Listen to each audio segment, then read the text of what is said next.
Across the desk now, where Tika Laurent is standing by with a look at the international papers. We're going to start off, of course, with the reactions to Hillary Clinton's speech and historic nomination.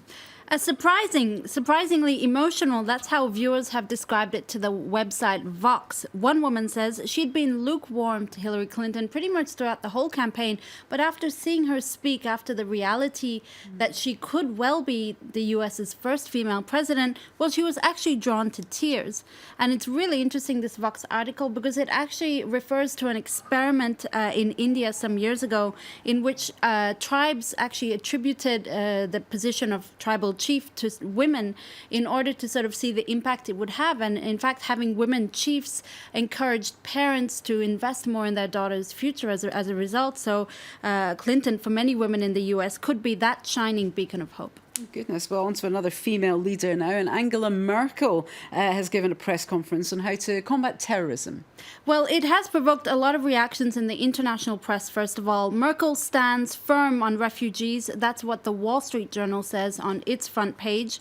While The Guardian says, she says there's no going back on the open door refugee policy. Now, the German leader gave a press conference yesterday. She actually cut short her vacation to give this press conference in light of a recent spate of attacks, but she refuses to change her stance on the country's refugee policy. And there's been quite a bit of reaction to that from the German press, isn't there? That's right. Let's start with Die Welt. Now, as we know, Merkel has come under pressure for sort of maintaining a public silence after the attacks, for not being present, for not taking a stronger stance, quite in contrast to the French president, François Hollande, who's been very much present. Now, Die Welt, which tends to be sort of a pro-European newspaper, has come out in her defense, saying that unlike other politicians who talk for the sake of talking, she only expresses herself when there's something to say, and we're all better off for that. For everyone, actually. And some of the papers, though, have been saying Merkel's speech marks a shift in her stance on terrorism. Well, it's maybe a shift that's sort of been imposed as a result of political pressure in Germany. That paper is the Frankfurter Allgemeine, which says that Merkel's comments yesterday marked a turning point. So far, she sort of resisted this alarmist discourse when it comes to terrorism, or at least combating terrorism. But now that threat is very real in Germany. That's why she took to the mic to address reporters. For the German Daily, even her choice of words have changed. Before, she was sort of talking about integration. Now it's become about how to maintain security in Germany. And this discourse could be a result of pressure coming from the right-wing factions in her government. Now, there's a damning article on the Daily Beast now about a Human Rights Watch report that's revealed that Russia is deliberately bombing civilians. It's a very damning report against Russia, but also against the US. Basically, the report is coming from Human Rights Watch that says that the Russian aircraft dropped cluster bombs on a fuel market in Idlib earlier this month, in which 10 civilians were killed. This was allegedly one of 8 attacks. And when the Daily Beast actually reached out to the State Department, there was no response, despite the US having fairly extensive intelligence gathering resources in the region.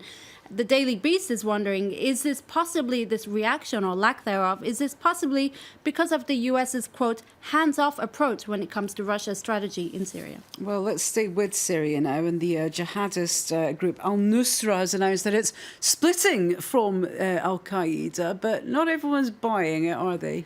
No, at least not Safir, the Lebanese newspaper. It's written an opinion piece in which it says it's a ruse. That announcement came from the al-Nusra spokesman yesterday, and as a justification for the split, he said it was to really protect civilians from coalition airstrikes. But Safir says no one's going to believe this. Al-Nusra may be shedding its skin, but Al-Qaeda remains at the heart of its operations. And we'll finish up deep to a lovely story about a birthday present with a difference. Tell us more. Well, you've got Donald Trump threatening to build a wall with Mexico, but one country actually wants to move a mountain for its neighbor, quite literally. Norway is mulling plans to restitute a peak back to Finland. It's a peak of a mountain on the Haltifell. Now, the mountain itself is in Finnish territory, but the peak lies in Norwegian territory.